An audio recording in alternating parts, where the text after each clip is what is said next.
Cuando alguien menciona una piraña, casi todo el mundo imagina la misma escena. Una persona cae al río y, en cuestión de segundos, aparece un cardumen que la deja convertida en un esqueleto.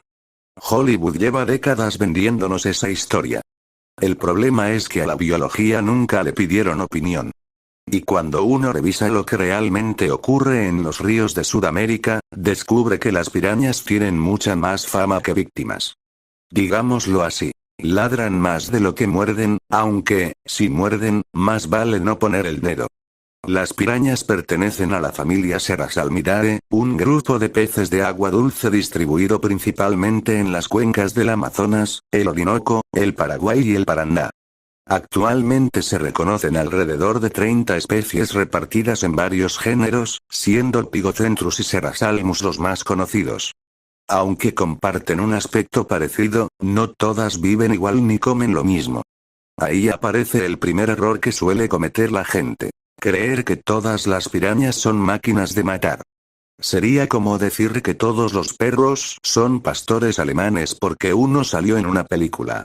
Lo primero que llama la atención son sus dientes. Cada individuo posee una sola fila de dientes triangulares, extremadamente afilados e interconectados como las hojas de unas tijeras. Cuando una pieza se rompe, otra termina reemplazándola con el tiempo. La mordida es sorprendentemente eficiente para un pez de apenas 30 o 40 centímetros de longitud. De hecho, la piraña de vientre rojo, Pygocentrus natereri, puede ejercer una fuerza varias veces superior a la que uno esperaría por su tamaño corporal. En otras palabras, el espécimen es pequeño, pero la mordida definitivamente no lo es. Su cuerpo también está diseñado para atacar con rapidez. Poseen músculos mandibulares muy desarrollados, una cabeza robusta y un cuerpo comprimido lateralmente que les permite hacer cambios de dirección casi instantáneos. No son los peces más veloces del río, pero sí pueden lanzar ataques explosivos a corta distancia. La naturaleza no les dio el tamaño de un tiburón, así que les regaló un bisturí con escamas. Ahora bien, aquí empieza a romperse el mito. No todas las pirañas son carnívoras. Sí, leyó bien. Muchas personas creen que cualquier pez con esos dientes vive exclusivamente de carne, pero la realidad es bastante más compleja. Algunas especies son principalmente carnívoras, otras son omnívoras y varias consumen una enorme cantidad de materia vegetal dependiendo de la época del año. Incluso muchas cambian de dieta conforme crecen. Parece que hasta las pirañas entendieron que una alimentación variada hace bien. Entre las especies más conocidas con hábitos claramente carnívoros, se encuentran la piraña de vientre rojo, Pygocentrus natereri, probablemente la más famosa del mundo. La piraña negra, Serrasalmus rhombeus, considerada una de las especies con la mordida más potente. La piraña de San Francisco, Serrasalmus brandtii, la piraña moteada, Serrasalmus maculatus, y la piraña de hombro dorado, Serrasalmus spilocleura. Estos individuos consumen principalmente peces, crustáceos, insectos acuáticos e incluso fragmentos de otros peces. Algunas especies son cazadoras activas, mientras que otras también aprovechan carroña cuando tienen la oportunidad. Porque una cosa es ser depredador, y otra muy distinta desperdiciar comida gratis. Sin embargo, dentro de la misma familia existen parientes que parecen pirañas, pero cuya dieta es completamente diferente. El pacú negro, Colosoma macropodum, el pacú rojo, Piaractus brachypondus, y varias especies de dólares de plata como Metinis y Psauchen o peces del género Milopus se alimentan principalmente de frutos, semillas, hojas y otros tejidos vegetales. De hecho, estos peces cumplen una función ecológica fundamental al dispersar semillas por los bosques inundables de la Amazonia. Es curioso. Uno tiene dientes capaces de cortar carne y el otro usa una dentadura parecida para partir nueces. La evolución definitivamente sabe reciclar herramientas. Esa similitud física también ha causado muchísima confusión. Cada cierto tiempo aparecen fotografías de un pez con dientes humanos y la gente asegura que descubrieron una nueva piraña asesina. En realidad, casi siempre se trata de un pacú. Sus dientes son planos y fuertes porque están adaptados para triturar frutos y semillas duras, no para arrancar pedazos de carne. Es como confundir unas tijeras con un cascanueces. Ambos cortan, sí, pero nadie usaría uno para hacer el trabajo del otro, bueno, casi nadie. Entonces surge la gran pregunta. Si las pirañas son tan peligrosas, ¿por qué millones de personas viven, pescan, navegan e incluso se bañan en ríos donde ellas habitan? Porque la inmensa mayoría de las veces simplemente no les interesamos. Diversos estudios sobre ataques muestran que los incidentes con humanos son mucho menos frecuentes de lo que la cultura popular hace creer. Cuando ocurren, normalmente consisten en una sola mordida realizada por un único individuo, casi siempre en manos o pies. Los ataques masivos son extremadamente raros y suelen asociarse a circunstancias muy específicas, como niveles bajos de agua, escasez de alimento o defensa de nidos durante la reproducción. Así que no, lanzarse a un río amazónico no significa que automáticamente aparezca una nube de dientes persiguiéndolo. La naturaleza suele ser bastante menos dramática que el cine. Las razones por las que ocurre un ataque son mucho más interesantes que el propio ataque. Una de las más comunes es la defensa del territorio reproductivo. Durante la época de reproducción, varias especies de pirañas construyen nidos poco profundos entre la vegetación o el fondo arenoso. Allí depositan los huevos y, una vez ocurre la fecundación, uno o ambos progenitores permanecen vigilando la puesta. Si un pez grande, una tortuga, un caimán o incluso una persona entra accidentalmente en esa zona, la piraña interpreta la situación como una amenaza. No está cazando al intruso. Simplemente está defendiendo a sus futuras crías. Y si uno se mete entre una madre y sus hijos, pues la biología suele responder antes que la cortesía. Otro factor importante es el nivel del agua. Durante la estación seca, muchos ríos y lagunas reducen considerablemente su volumen. Eso significa menos espacio, menos oxígeno y, sobre todo, menos alimento. Numerosos individuos terminan concentrados en pequeños cuerpos de agua donde aumenta la competencia por cualquier recurso disponible. En esas condiciones las mordidas son más frecuentes, no porque las pirañas se vuelvan malvadas, sino porque el ambiente las obliga a competir con mayor intensidad. A veces el problema no es el animal, es el barrio donde le tocó vivir. También existen situaciones relacionadas con la presencia de sangre, aunque aquí Hollywood volvió a exagerar bastante. Las pirañas poseen un olfato muy desarrollado y pueden detectar sustancias químicas liberadas por organismos heridos. Sin embargo, eso no significa que una sola gota de sangre convierta el río en una escena de película. Para que ocurra una alimentación frenética normalmente deben coincidir varios factores. Alimento escaso, numerosos individuos reunidos y un estímulo que desencadene la competencia. Si todo fuera tan sencillo como muestran algunas películas, en el Amazonas prácticamente ningún mamífero sobreviviría una semana. Su comportamiento social también ha sido mal interpretado durante décadas. Es muy común escuchar que las pirañas cazan siempre en enormes cardúmenes organizados para derribar presas gigantes. La realidad es bastante diferente. Muchas especies forman grupos, pero estos funcionan principalmente como una estrategia defensiva frente a depredadores más grandes, como delfines de río, caimanes o aves piscívoras. Dicho de otra manera, muchas veces el cardumen existe porque cada individuo piensa exactamente lo mismo. Si se comen a alguien, ojalá no sea a mí. Bastante egoísta, pero evolutivamente efectivo. Eso no quiere decir que nunca cacen juntas. En determinadas circunstancias varios individuos pueden alimentarse sobre una misma presa, especialmente cuando se trata de animales heridos o cadáveres. Pero eso ocurre porque todos aprovecharon la misma oportunidad, no porque exista una coordinación comparable a la de una manada de lobos. La diferencia parece pequeña, pero biológicamente cambia por completo la interpretación del comportamiento. ¿Y qué comen realmente las pirañas? Depende muchísimo de la especie y de la disponibilidad de alimento. Las especies carnívoras consumen principalmente peces más pequeños, fragmentos de aletas, crustáceos, insectos acuáticos, anfibios e incluso carroña. Algunas desarrollaron una estrategia bastante curiosa conocida como mordisqueo de aletas. En lugar de matar inmediatamente a la presa, arrancan pequeños fragmentos de tejido y el pez logra escapar. Puede sonar cruel desde nuestra perspectiva, pero para la piraña representa una fuente constante de alimento sin necesidad de asumir el riesgo de una pelea completa.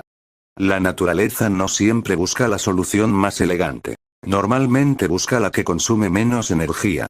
Por otro lado, las especies con dietas predominantemente herbívoras desempeñan un papel ecológico completamente distinto. El pacú negro, Colosoma macropodum, por ejemplo, consume enormes cantidades de frutos que caen de los árboles durante la temporada de inundaciones. Muchas semillas atraviesan intactas su sistema digestivo y son expulsadas lejos del árbol original. En la práctica, estos peces funcionan como jardineros del bosque amazónico. Mientras algunos animales siembran caminando, ellos lo hacen nadando.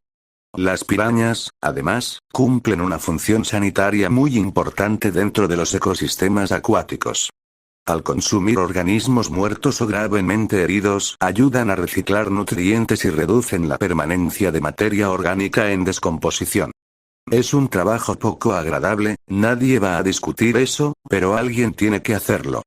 Si los carroñeros desaparecieran, muchos ecosistemas comenzarían a acumular cadáveres y aumentarían los riesgos de propagación de enfermedades. Su reproducción también resulta interesante. En muchas especies, el macho prepara una pequeña depresión en el fondo donde la hembra deposita los huevos. Después de la fecundación comienza un período de vigilancia bastante intenso. Los adultos ahuyentan peces, crustáceos y cualquier otro organismo que represente un riesgo para los embriones. Esa protección aumenta considerablemente las probabilidades de supervivencia de las crías, aunque también explica por qué algunos encuentros con humanos terminan en una mordida. El individuo no está viendo un almuerzo, está viendo una posible amenaza para toda su descendencia. A pesar de su fama, las propias pirañas también tienen numerosos enemigos naturales. Los caimanes, las nutrias gigantes, Pteronura brasiliensis, los delfines rosados, Inia geoffrensis, aves como las garzas y varios peces depredadores consumen pirañas con relativa frecuencia. Es decir, dentro del río ellas también ocupan el lugar de presa. Uno suele imaginarlas como las dueñas absolutas del agua, pero la cadena alimentaria rara vez gira alrededor de un solo protagonista. Siempre aparece alguien más grande, más rápido o simplemente con más hambre. Y aquí aparece una de las mayores ironías de toda esta historia.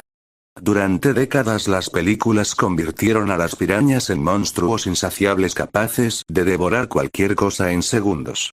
Mientras tanto, en los ríos sudamericanos miles de pescadores las capturan todos los días para consumo humano. En varios países su carne es apreciada por muchas comunidades ribereñas y forma parte de la alimentación tradicional. Resulta curioso pensar que el supuesto terror del río termina servido en un plato.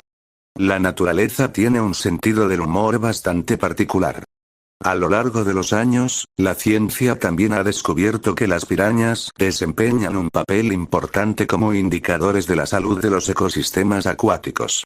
Como muchas especies dependen de la calidad del agua, de la vegetación ribereña y de la abundancia de otras poblaciones de peces, cualquier alteración significativa en estos factores termina afectando sus poblaciones.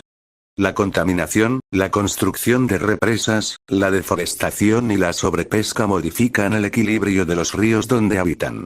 En otras palabras, cuando las pirañas empiezan a desaparecer de ciertas zonas, muchas veces el problema no son ellas, sino todo el ecosistema. Otro aspecto interesante es que no todas las especies alcanzan el mismo tamaño. La mayoría mide entre 20 y 30 centímetros, aunque algunos individuos superan los 40 centímetros dependiendo de la especie. La piraña negra, Serrasalmus rhombeus, es una de las más grandes conocidas y también una de las más territoriales. Su color oscuro y su poderosa mandíbula le han dado una reputación bastante intimidante entre pescadores y biólogos. Sin embargo, incluso este enorme espécimen prefiere evitar enfrentamientos innecesarios. Gastar energía peleando no suele ser un buen negocio cuando la evolución lleva millones de años premiando la eficiencia.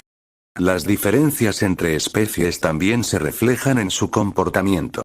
La piraña de vientre rojo, Pygocentrus natereri, suele formar grupos con mayor frecuencia y presenta una dieta oportunista que cambia según la disponibilidad de alimento. En cambio, varias especies del género Serrasalmus llevan una vida mucho más solitaria y defienden pequeños territorios. Dos peces con un aspecto muy parecido pueden tener estrategias completamente diferentes para sobrevivir. La naturaleza rara vez fabrica copias exactas. Su sistema sensorial también merece atención. Además de una buena visión en aguas relativamente claras, poseen una línea lateral muy desarrollada que detecta vibraciones y cambios de presión en el agua. Gracias a este órgano pueden percibir el movimiento de otros organismos incluso cuando la visibilidad es reducida. A esto se suma un excelente sentido del olfato, capaz de detectar compuestos químicos liberados por peces heridos o materia orgánica. No necesitan ver perfectamente a una presa para localizarla. El río prácticamente les cuenta dónde está ocurriendo la acción. Existe otro mito bastante famoso, que las pirañas pueden atravesar cualquier material con sus dientes. La realidad es mucho menos espectacular. Su dentadura está diseñada para cortar tejidos biológicos con enorme eficacia, pero no para perforar metal, madera gruesa o cualquier objeto que aparezca en las historias exageradas de Internet. Sí, pueden cortar un anzuelo de nylon o dañar una red de pesca si quedan atrapadas, pero de ahí a partir un remo por la mitad hay un océano de diferencia. Internet tiene una imaginación que ni la evolución se atrevió a desarrollar. Los científicos también han estudiado su comunicación. Aunque no producen sonidos complejos como los mamíferos marinos, varias especies generan pequeñas vibraciones y sonidos mediante la contracción de músculos asociados a la vejiga natatoria. Estos sonidos aparecen durante enfrentamientos, disputas territoriales o interacciones reproductivas. Es decir, incluso bajo el agua tienen su forma de decir este espacio ya está ocupado. Afortunadamente para nosotros, no hablan, porque con la fama que tienen, seguro vivirían respondiendo rumores. La relación entre las pirañas y los seres humanos lleva siglos existiendo. Diversos pueblos indígenas de Sudamérica han convivido con ellas mucho antes de que aparecieran los documentales y las películas de terror. Conocen perfectamente las épocas del año en que conviene evitar ciertas lagunas, identifican los lugares donde suelen reproducirse y aprovechan este recurso como alimento. Esa experiencia demuestra algo muy importante. Comprender el comportamiento de un animal suele ser mucho más útil que simplemente tenerle miedo. Incluso los ataques registrados en personas presentan un patrón bastante claro. La mayoría ocurre durante la estación seca, cuando miles de individuos quedan concentrados en cuerpos de agua pequeños, o durante actividades como la pesca, donde peces heridos liberan señales químicas que atraen a otros depredadores. En la mayoría de los casos las lesiones afectan pies, manos o dedos y rara vez representan un riesgo para la vida. Esto no significa que debamos subestimarlas. Una mordida de piraña puede ser profunda y muy dolorosa.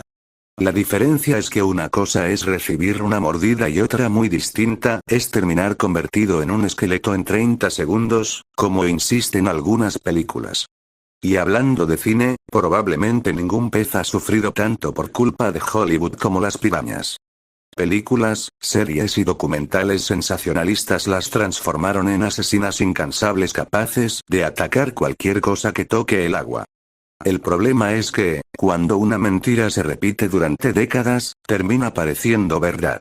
Curiosamente, la realidad biológica resulta mucho más interesante. Estamos hablando de un grupo de peces con estrategias de alimentación muy variadas, especies carnívoras, omnívoras y principalmente herbívoras, comportamientos sociales complejos y una enorme importancia ecológica para los ríos sudamericanos. Al final, la piraña no es el monstruo sanguinario que muchas personas imaginan, pero tampoco es un pez inofensivo al que convenga molestar. Es un depredador perfectamente adaptado a su ambiente, equipado con una mordida extraordinaria y un comportamiento moldeado por millones de años de evolución. Como ocurre con la mayoría de los animales, el verdadero peligro aparece cuando ignoramos cómo vive y por qué actúa de determinada manera. Así que la próxima vez que alguien diga que las pirañas devoran personas cada vez que alguien mete un pie en el agua, ya sabes qué responder. La ciencia cuenta una historia muy distinta. Las pirañas tienen una mordida capaz de imponer respeto, cumplen un papel fundamental dentro de los ecosistemas amazónicos y, aunque definitivamente es mejor no ponerles un dedo enfrente, su fama sigue siendo mucho más grande que la cantidad de ataques que realmente ocurren. En este caso, el dicho termina teniendo bastante sentido. Perro que ladra, no muerde, o mejor dicho, piraña que tiene fama de monstruo, casi nunca hace lo que muestran las películas.